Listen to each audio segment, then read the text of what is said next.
नमस्कार दोस्तों, आप सभी का स्वागत है हमारे इस YouTube चैनल सिंधु ज्ञान शिक्षा केंद्र में। दोस्तों, हमारे इस चैनल के माध्यम से आपको प्रत्येक वन डे एग्ज़ाम जैसे कि रेलवे, बैंकिंग, एसएससी एवं अदर स्टेट लेवल की परीक्षाएं जिसमें जीके, जीएस एवं करंट अफेयर पूछा जाता है, उसकी तैयारी करवाई जाएगी। और यदि आप हमारे चैनल पर इसी प्रकार की अन्य वीडियो देखना चाहते हैं तो आप हमारे YouTube चैनल सिंधु ज्ञान शिक्षा केंद्र को सब्सक्राइब करें, वीडियो को लाइक करें एवं यह वीडियो आपको पसंद आती है तो दोस्तों इस वीडियो को शेयर ज़रूर करें। तो आज हम जिस विषय पर बात करेंगे वह है हिस्ट्री। और इसका पहला प्रश्न इस प्रकार से है कि मोहम्मद गजनवी ने सोमनाथ मंदिर पर आक्रमण कब किया था। पहला ऑप्शन है 1030 ईसा में, दूसरा है 1025 ईस्वी में, और तीसरा है 1001 ईस्वी में, और चौथा है 1026 ईस्वी में। तो दोस्तों इस क्वेश्चन का जो राइट आंसर होगा वह है ऑप्शन नंबर चौथा, यानी 1026 ईस्वी में मोहम्मद गजनवी ने सोमनाथ मंदिर पर आक्रमण किया था। आगे बढ़ते हैं दोस्तों प्रश्न क्रमांक दूसरे की ओर। और दूसरा प्रश्न इस प्रकार से है कि मोहम्मद गोरी के सेनापति का क्या नाम था जिसने नालंदा एवं विक्रमशिला विश्वविद्यालय को नष्ट कर दिया था। पहला ऑप्शन है बख्तियार खिलजी, दूसरा है मोहम्मद शाह, तीसरा है अलाउद्दीन अफजल, और चौथा ऑप्शन है मोहम्मद बिन कासिम। तो दोस्तों प्रश्न क्रमांक दूसरे का जो राइट आंसर होगा वह है ऑप्शन नंबर पहला, जिसने नालंदा विश्वविद्यालय को ध्वस्त किया था उस सेनापति का नाम था बख्तियार खिलजी। और प्रश्न क्रमांक तीसरा है तराइन का प्रथम युद्ध 1391 में किन के बीच लड़ा गया था। पहला ऑप्शन है मोहम्मद गजनवी और पृथ्वीराज चौहान, दूसरा है पृथ्वीराज चौहान और मोहम्मद बिन कासिम, तीसरा ऑप्शन है मोहम्मद गोरी और पृथ्वीराज चौहान, चौथा ऑप्शन है बाबर और पृथ्वीराज चौहान। तो दोस्तों तराइन का युद्ध जो लड़ा गया था, तीसरा युद्ध यह लड़ा गया था मोहम्मद गोरी और पृथ्वीराज चौहान के बीच। और प्रश्न क्रमांक चौथा है मुगल वंश की स्थापना किसने की थी। तो दोस्तों गुलाम वंश की स्थापना किसने करी थी। पहला ऑप्शन है कुतुबुद्दीन ऐबक ने, दूसरा है इल्तुतमिश ने, तीसरा है रजिया सुल्तान ने, और चौथा ऑप्शन है इनमें से कोई नहीं। तो बताइए दोस्तों प्रश्न क्रमांक चौथे का राइट आंसर क्या होगा। प्रश्न क्रमांक चौथे का जो राइट आंसर है वह है ऑप्शन नंबर पहला, यानी कुतुबुद्दीन ऐबक ने गुलाम वंश की स्थापना करी थी। और आगे बढ़ते हैं दोस्तों प्रश्न क्रमांक पाँचवें की ओर। कुतुब मीनार का निर्माण किस शासक ने करवाया था। पहला ऑप्शन है कुतुबुद्दीन ऐबक, दूसरा है इल्तुतमिश, तीसरा है बेगम हजरत महल, और चौथा ऑप्शन है मोहम्मद बिन तुगलक। तो दोस्तों कुतुब मीनार का जो निर्माण करवाया था यह कुतुबुद्दीन ऐबक ने करवाया था। और आगे बढ़ते हैं प्रश्न क्रमांक छठे की ओर कि गुलाम वंश का समय माना जाता है। वेरी इंपॉर्टेंट क्वेश्चन दोस्तों आपके आगामी दिनों में आने वाली एग्जाम जैसे कि रेलवे में एनटीपीसी ग्रुप डी के लिए। पहला ऑप्शन है 1206 से लगाकर 1270, दूसरा है 1206 से लगाकर 1260, तीसरा है 1206 से लगाकर 1290, और चौथा ऑप्शन है 1206 से लगाकर 1280। तो प्रश्न क्रमांक छठे का जो राइट आंसर होगा वह है ऑप्शन नंबर तीसरा, 1206 से लगाकर 1290 तक का समय माना जाता है गुलाम वंश का। और प्रश्न क्रमांक सातवां है कि जहांदारा शाह सिंहासन पर किसके मरणोपरांत बैठा था। पहला ऑप्शन है बहादुर शाह प्रथम, दूसरा है अजमल शाह, तीसरा है फरूक सियार, चौथा ऑप्शन है औरंगजेब। तो दोस्तों जहांदारा शाह सिंहासन पर बहादुर शाह प्रथम के मरने के उपरांत बैठा था। और प्रश्न क्रमांक आठवां है कि सुप्रसिद्ध उर्दू शायर मिर्ज़ा गालिब का मूल निवास था। तो बताइए दोस्तों इस क्वेश्चन का राइट आंसर क्या होगा। पहला है दिल्ली, दूसरा है आगरा, तीसरा है लाहौर, और चौथा ऑप्शन है लखनऊ। तो दोस्तों इनके बारे में कुछ विशेष जानकारी जानते हैं। पहला कि इनका जन्म हुआ था 27 सितंबर 1796 को, और यह यूपी उत्तर प्रदेश के मूल निवासी थे। और दोस्तों इनकी मृत्यु का जो समय है वह 15 फरवरी 1869 को दिल्ली में हुई थी। इन्हें अन्य एक उपाधि दीवाने गालिब के नाम से भी जाना जाता था, और ये बहादुर शाह जफर के दरबारी कवि थे। आगे बढ़ते हैं दोस्तों, तो इस क्वेश्चन का जो राइट आंसर होगा वह है आगरा। और प्रश्न क्रमांक 9 है किस शासक की मृत्यु लाहौर में चौगान, जिसे आधुनिक पोलो कहा जाता है, खेलते हुई थी। पहला ऑप्शन है कुतुबुद्दीन ऐबक, दूसरा है इल्तुतमिश, तीसरा है ज़हीरुद्दीन बाबर और चौथा ऑप्शन है मोहम्मद बिन कासिम। तो दोस्तों चौगान खेलते हुए जिस शासक की मृत्यु हुई थी उसका नाम था कुतुबुद्दीन ऐबक और इसे गुलाब वंश का शासक माना जाता है। 10वां प्रश्न है अजमेर में 2.5 दिन का झोपड़े का निर्माण किस सुल्तान ने करवाया था? पहला ऑप्शन है मोहम्मद बिन कासिम, दूसरा है अलाउद्दीन खिलजी, तीसरा है कुतुबुद्दीन ऐबक और चौथा ऑप्शन है इल्तुतमिश। तो दोस्तों अजमेर में 2.5 दिन के झोपड़े का निर्माण जो करवाया था वह करवाया था कुतुबुद्दीन ऐबक ने। और प्रश्न क्रमांक 11वां है कि किस शासक ने 40 योग्य तुर्क सरदारों के एक दल चालीसा जिसे चहलगानी का गठन कहा जाता है का गठन किया था? पहला ऑप्शन है रज़िया सुल्तान, दूसरा है इल्तुतमिश, तीसरा है कुतुबुद्दीन ऐबक और चौथा है फिरोज शाह। तो दोस्तों चहलगानी पहल की शुरुआत जिसे चालीसा दल कहा जाता है इसका निर्माण करवाया था इल्तुतमिश ने। और दोस्तों इल्तुतमिश जो था इसे शमशी वंश का शासक माना जाता है और इसी के कारण इसे शमशुद्दीन की उपाधि दी गई थी। कुतुबुद्दीन ऐबक का यह दामाद था और इसका जो दिल्ली सल्तनत पर समय माना जाता है वह 1211 से लगा करके ने 1236 तक का माना जाता है। तो इसका जो राइट आंसर होगा वह होगा ऑप्शन नंबर दूसरा। आगे बढ़ते हैं दोस्तों प्रश्न क्रमांक 12वें की ओर और 12वां प्रश्न है कि रज़िया सुल्तान दिल्ली की प्रथम व अंतिम मुस्लिम महिला शासिका थी जिसका समय माना जाता है।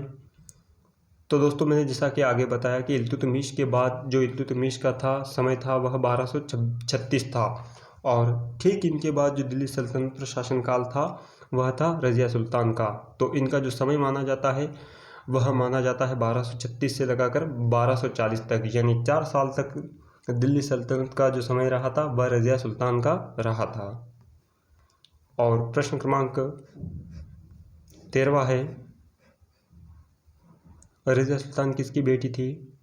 पहला ऑप्शन है कुतुबुद्दीन ऐबक, दूसरा है इल्तुतमिश और तीसरा है ज़हीरुद्दीन बाबर, चौथा ऑप्शन है मोहम्मद बिन तुगलक। तो दोस्तों रज़िया सुल्तान जो बेटी थी यह इल्तुतमिश की थी।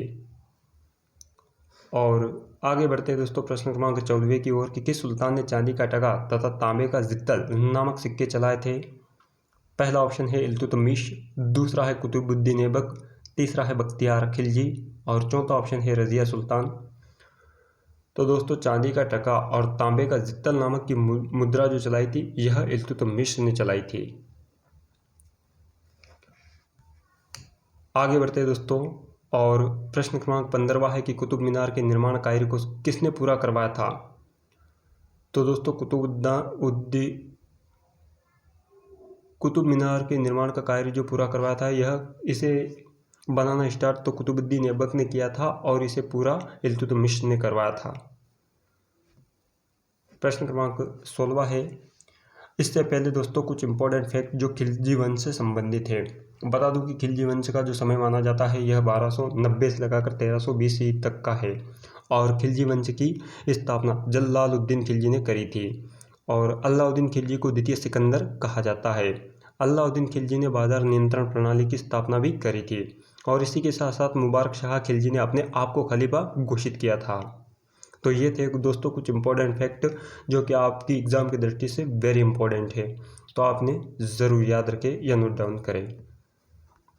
और अगला प्रश्न है प्रश्न क्रमांक 16वां कि हमजा नाम का विषय निम्न में से क्या है? पहला है लेखन, दूसरा है चित्रकला, तीसरा है वर्णन, चौथा है गायन। तो दोस्तों यह एक चित्रकला है हमजा नाम की जो कि मुगलों के शासनकाल में चलती थी। और प्रश्न क्रमांक 17वां है कि तुगलक वंश की स्थापना किसने करी थी? पहला ऑप्शन है फिरोज शाह तुगलक, दूसरा है मोहम्मद बिन तुगलक, तीसरा है गयासुद्दीन तुगलक और चौथा ऑप्शन है मोहम्मद शाह। तो तुगलक वंश के संस्थापक थे दोस्तों मोहम्मद बिन तुगलक। और इसी के साथ आगे बढ़ते हैं प्रश्न क्रमांक 18वें की ओर। मोहम्मद बिन तुगलक ने कृषि के विकास के लिए नामक विभाग की स्थापना की थी। तो दोस्तों पहला ऑप्शन है दीवान कोही, दूसरा है दीवान आजम और तीसरा है दीवान फरोजी, चौथा ऑप्शन है यह सभी। तो दोस्तों मोहम्मद बिन तुगलक ने जो कृषि के विकास के लिए योजना स्टार्ट करी थी उसका नाम था दीवाने कोही। और इसी के साथ प्रश्न क्रमांक 19वां है कि मोहम्मद बिन तुगलक ने 1327 ईस्वी में अपनी राजधानी दिल्ली से कहाँ पर स्थानांतरित करी थी। तो दोस्तों मोहम्मद बिन तुगलक ने अपनी जो राजधानी थी यह 1327 के समय में देवनागरी से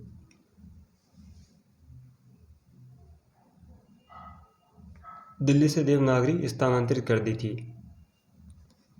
और प्रश्न क्रमांक 20वां है तुगलक वंश का अंतिम शासक कौन था। पहला ऑप्शन है मोहम्मद शाह, दूसरा है फिरोज शाह तुगलक, तीसरा ऑप्शन है नसीरुद्दीन मोहम्मद और चौथा ऑप्शन है गयासुद्दीन तुगलक। तो दोस्तों तुगलक वंश का जो अंतिम शासक था वह थे नसीरुद्दीन मोहम्मद। और नसीरुद्दीन मोहम्मद को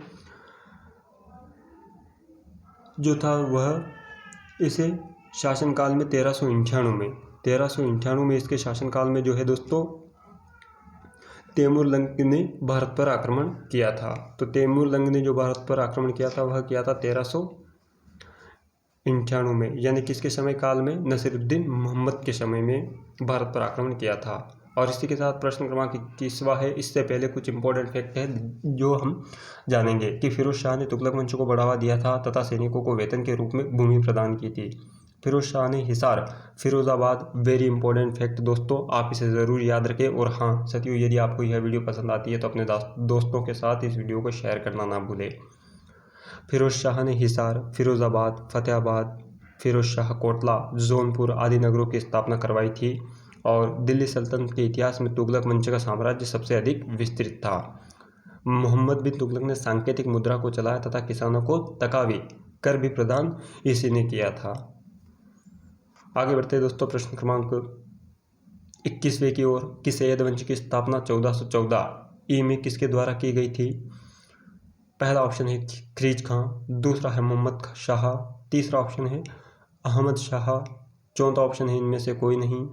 तो दोस्तों सैयद वंश की जो स्थापना करी थी यह ख्रीज खां ने की थी। और प्रश्न क्रमांक 22वां है कि दीवाने खेतार नामक एक अलग विभाग की स्थापना किसने की थी। पहला ऑप्शन है फिरोज शाह तुगलक, दूसरा है मोहम्मद बिन तुगलक और तीसरा ऑप्शन है मोहम्मद बिन कासिम, चौथा है शेर शाह सूरी। तो दोस्तों इस क्वेश्चन का जो राइट आंसर होगा वह होगा ऑप्शन नंबर पहला, फिरोज शाह तुगलक ने दीवाने खेतार नामक एक अलग विभाग की स्थापना की थी। और प्रश्न क्रमांक 23वां है कि निम्नलिखित में से सर्वप्रथम लिखने की कला किसकी थी। Very important question. और दोस्तों आपको यूट्यूब के इतिहास में ये क्वेश्चन शायद ही कहीं पर देखने को मिलेगा। अब देखिएगा कि ये प्रश्न क्या पूछना चाहता है। इसका जो राइट आंसर होगा वह होगा सुमेर। और इसके साथ जानते हैं कि सुमेर एक जो है यह दक्षिण मेसोपोटामिया की एक प्राचीन सभ्यता थी सुमेर नाम की। इसी में लिखित भाषा का पहली बार आविष्कार हुआ था ऐसा माना जाता है। और इसका समय जो रहा था वह 3100 ईसा पूर्व माना जाता है। तो ये थे इसके बारे में कुछ इंपॉर्टेंट फैक्ट जो मैंने आपके सामने डिस्कस किए। और इसी के साथ आगे बढ़ते हैं प्रश्न क्रमांक 24वें की ओर। और 24वां प्रश्न है कि दिल्ली की सल्तनत को मुख्य रूप से बाहरी खतरा था। पहला ऑप्शन है मुगलों से, दूसरा है अफगान से, तीसरा है ईरानी से और चौथा ऑप्शन है मंगोलों से। तो दोस्तों मुगलों को जो खतरा था वह दिल्ली सल्तनत को जो बाहरी खतरा था वह मुगलों से था। और प्रश्न क्रमांक 25वां है कि मोरक्को यात्री इब्न बतूता किसके समय में भारत आया था।